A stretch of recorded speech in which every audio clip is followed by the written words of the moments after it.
Hey all, welcome back to my cooking vlog. So ಇವತ್ತಿನ recipe ಬಂದು very tasty and easy recipe, that is dahi aloo. So ಇದಕ್ಕೆ ಈ ಥರ ಚಿಕ್ಕದಾಗಿರೋಂಥ ಆಲೂಗಡ್ಡೆ ಬೇಕಾಗುತ್ತೆ.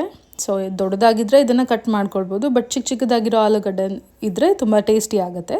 ಸೊ ಅದನ್ನ ಸ್ಕಿನ್ನೆಲ್ಲ ಪೀಲ್ ಔಟ್ ಮಾಡಿ ಈ ಥರ ನೀಟಾಗಿ ಒಂದು ಫೋರ್ಕ್ ತೊಗೊಂಡು ಅದು ಎಲ್ಲ ಕಡೆಯೂ ಈ ಥರ ಮಾರ್ಕ್ ಮಾಡಿ ಇಟ್ಕೋಬೇಕು. ಸೊ ಇದನ್ನು ಮಾಡೋದ್ರಿಂದ ಆಲೂಗಡ್ಡೆ ಬೇಗ ಬೇಯುತ್ತೆ ಆ್ಯಂಡ್ ಮಸಾಲ ಕೂಡ ಒಳಗಡೆ ಹೋಗಿ ಆಲೂ ಸಪ್ಪಗಾಗದೇ ಇರೋ ಥರ ಟೇಸ್ಟಿಯಾಗಿ ಆಗುತ್ತೆ. ಸೊ ನೋಡಿ, ಈ ಥರ ಕಟ್ಸ್ ಹಾಕಿದ್ದೀನಿ, ನಾನು ಎಲ್ಲ ಕಡೆಗೂ ಮಾರ್ಕಿಂಗ್ಸ್ ಹಾಕಿದ್ದೀನಿ ವಿತ್ ಅ ಫೋರ್ಕ್. ಸೊ ಇದಕ್ಕೆ ಇವಾಗ ಕೆಲವೊಂದು ಇಂಗ್ರೀಡಿಯೆಂಟ್ಸ್ ಆ್ಯಡ್ ಮಾಡೋಣ. 1 table spoon ginger garlic paste, ಸ್ವಲ್ಪ ಅರಿಶಿಣದ ಪುಡಿ, 1 ಟೇಬಲ್ ಸ್ಪೂನ್ ಅಚ್ಕಾರದ ಪುಡಿ, ಸ್ವಲ್ಪ ಧನಿಯಾ ಪೌಡರ್ ಆ್ಯಡ್ ಮಾಡ್ಕೊಳ್ಳಿ. ಸೊ ಇದಕ್ಕೆ 1 spoon garam masala powder add ಮಾಡಿ. ಸೊ ಆ್ಯಂಡ್ ಇದಕ್ಕೆ ಎಷ್ಟು ರುಚಿಗೆ ಬೇಕೋ ಅಷ್ಟು ಉಪ್ಪನ್ನ ಆ್ಯಡ್ ಮಾಡ್ಕೊಳ್ತಾ ಇದ್ದೀನಿ.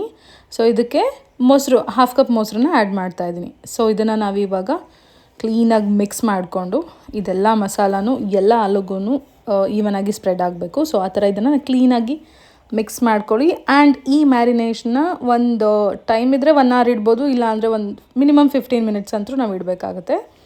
ಸೊ ನೋಡಿ, ಇವಾಗ ಕ್ಲೀನಾಗಿ ಮಿಕ್ಸ್ ಮಾಡ್ಕೊಂಡಿದ್ದೀನಿ. ಇದನ್ನ 15 minutes ರೆಸ್ಟ್ ಮಾಡೋಕ್ಕೆ ಇಟ್ಬಿಡೋಣ. ಸೊ ನೆಕ್ಸ್ಟ್ ಒಂದು ಕಡಾಯಲ್ಲಿ ಸ್ವಲ್ಪ ಎಣ್ಣೆ ತೊಗೊಂಡಿದ್ದೀನಿ. ಅದಕ್ಕೆ ಒಗ್ಗರಣೆಗೆ ಎಲ್ಲ ಹೋಲ್ ಸ್ಪೈಸಸ್ ನಿಮ್ಮ ಮನೇಲಿ ಯಾವ್ದ್ಯಾವ್ದು ಅವೈಲೇಬಲ್ ಇದೆ ಅದನ್ನೆಲ್ಲ ಆ್ಯಡ್ ಮಾಡ್ಕೊಳ್ಳಿ, ಟೇಸ್ಟ್ ಆಗುತ್ತೆ. ಸೊ ಇದನ್ನೆಲ್ಲ ಆ್ಯಡ್ ಮಾಡಿಕೊಂಡು ಇದನ್ನ ಚೆನ್ನಾಗಿ ಎಣ್ಣೆಯಲ್ಲಿ ಅದು ಸ್ಮೆಲ್ ಚೆನ್ನಾಗಿ ಘಮ ಘಮ ಅಂತ ಬರಬೇಕು, ಅಲ್ಲಿವರೆಗೂ ಫ್ರೈ ಮಾಡ್ಕೊಳ್ಳಿ. ಸೊ ಇವಾಗ ಇದೆಲ್ಲ ಫ್ರೈ ಆಗಿದೆ. ಇದಕ್ಕೆ ನಾನಿವಾಗ ಈರುಳ್ಳಿ ಆ್ಯಡ್ ಮಾಡ್ತಾಯಿದ್ದೀನಿ, ಉದ್ದುದಾಗಿ ಹೆಚ್ಚಿಟ್ಕೊಂಡಿದ್ದೀನಿ, ಥಿನ್ ಸ್ಲೈಸಸ್. ಸೊ ಇದನ್ನ ಚೆನ್ನಾಗಿ ಫ್ರೈ ಮಾಡ್ಕೊಳ್ಬೇಕು. ಇದು ಟ್ರಾನ್ಸ್ಲೂಸೆಂಟ್ ಆಗಿ ಇದು ಸ್ವಲ್ಪ ಗೋಲ್ಡನ್ ಬ್ರೌನಿಗೆ ಟರ್ನ್ ಆಗೋವರೆಗೂ ಇದನ್ನ ಫ್ರೈ ಮಾಡಿಕೊಂಡ್ರೆ ಇದು ಗ್ರೇವಿ ಸ್ವಲ್ಪ ಚೆನ್ನಾಗಾಗುತ್ತೆ. ಇವಾಗ ನೋಡಿ, ಆನಿಯನ್ ಸ್ವಲ್ಪ ಬ್ರೌನ್ ಆಗಿದೆ. ಸೊ ಇದಾಗಿದೆ, ಇವಾಗ ಫ್ರೈ ಆಗಿದೆ. ಸೊ ಇದಕ್ಕೆ ನಾವು ಮ್ಯಾರಿನೇಟ್ ಮಾಡಿ ಇಟ್ಕೊಂಡಿರೋಂಥ ಆಲೂಗಡ್ಡೆನ ಆ್ಯಡ್ ಮಾಡ್ಕೊಳ್ಳೋಣ. ಸೊ ಇದೊಂದು ತುಂಬ simple recipe but very tasty. ಇದನ್ನು ಚಪಾತಿ, ರೈಸ್, ಜೋಳದ ರೊಟ್ಟಿ, ಅಕ್ಕಿ ರೊಟ್ಟಿ ಅದರೆಲ್ಲ ಜೊತೆಗೂ ಕಾಂಬಿನೇಷನ್ ಆಗಿ ಸಖತ್ತಾಗಿ ಬರುತ್ತೆ.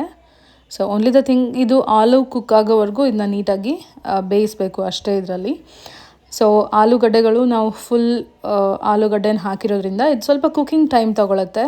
ಸೊ ನೋಡಿ, ಇದೆಲ್ಲ ನೀರು ಎವಾಪ್ರೇಟ್ ಆಗಬೇಕು, ಅಲ್ಲಿವರೆಗೂ ಇದನ್ನ ಚೆನ್ನಾಗಿ ಲಿಡ್ನ ಕ್ಲೋಸ್ ಮಾಡಿ ನಾವು ಬೇಯಿಸ್ಕೊಳ್ಳೋಣ. ಸೊ ಇವಾಗ ತೋರಿಸ್ತೀನಿ ನೋಡಿ, ಅದರಲ್ಲಿರೋಂಥ ನೀರೆಲ್ಲ ಎವಾಪ್ರೇಟ್ ಆಗೋಗಿದೆ. ಈಗ ಆಯಿಲೆಲ್ಲ ಸೈಡಿಗೆ ಬಿಡ್ತಾ ಇದೆ. ಸೊ ಈ ಟೈಮಲ್ಲಿ ಮಸಾಲ ಚೆನ್ನಾಗಿ ಕುಕ್ ಆಗಿದೆ ಅಂತ ಅರ್ಥ. ಸೊ ಇವಾಗ ನಾವು ಇದಕ್ಕೆ ಸ್ವಲ್ಪ ವಾಟರ್ ಆ್ಯಡ್ ಮಾಡ್ಕೊಳ್ಳೋಣ. ಸೊ ನಾನು ಮ್ಯಾರಿನೇಟ್ ಏನು ಮಾಡಿಟ್ಟಿದ್ನಲ್ಲ ಅದೇ ಬೌಲ್ಗೆ ನೀರು ಹಾಕ್ಬಿಟ್ಟು ಮಿಕ್ಸ್ ಮಾಡಿ ಹಾಕ್ತಾಯಿದ್ದೀನಿ. ಸೊ ನೋಡಿ, ನಿಮಗೆ ಎಷ್ಟು ಅಂದರೆ ನಿಮಗೆ ಗ್ರೇವಿ ಕನ್ಸಿಸ್ಟೆನ್ಸಿ ಬೇಕು ಅಂದರೆ ಸ್ವಲ್ಪ ಜಾಸ್ತಿ ವಾಟರ್ ಹಾಕ್ಕೊಳ್ಳಿ, ಇಲ್ಲ ಅಂದರೆ ಸ್ವಲ್ಪ ಕಡಿಮೆ ಹಾಕಿದ್ರೂ ನಡೆಯುತ್ತೆ. ಸೊ ಬಟ್ ನಮಗೆ ಮೇನ್ ಥಿಂಗ್ ಈಸ್ ಆಲೂ ಇಲ್ಲಿ ಕಂಪ್ಲೀಟಾಗಿ ಕುಕ್ ಆಗಬೇಕು. ಸೊ ಇದನ್ನ ಇವಾಗ ಲಿಡ್ ಏನು ಕ್ಲೋಸ್ ಮಾಡೋ ನೆಸೆಸರಿ ಇಲ್ಲ, ಹಾಗೆ ಕುಕ್ ಮಾಡಿ. ಸೊ ಅಂಟಿಲ್ ಈ ಥರ ಕನ್ಸಿಸ್ಟೆನ್ಸಿಗೆ ಬರೋವರೆಗೂ ಇದೊಂದು ಸಿಕ್ಕಾಪಟ್ಟೆ tasty recipe, every one should try. Thank you for watching this video. So ನೀವು ಕೂಡ ಟ್ರೈ ಮಾಡಿ, ಹೇಗೆ ರೆಸಿಪಿ ಬಂತು ಅಂತ ನನಗೆ ಕಮೆಂಟಲ್ಲಿ ತಿಳಿಸಿ. If you like this video, please share and subscribe.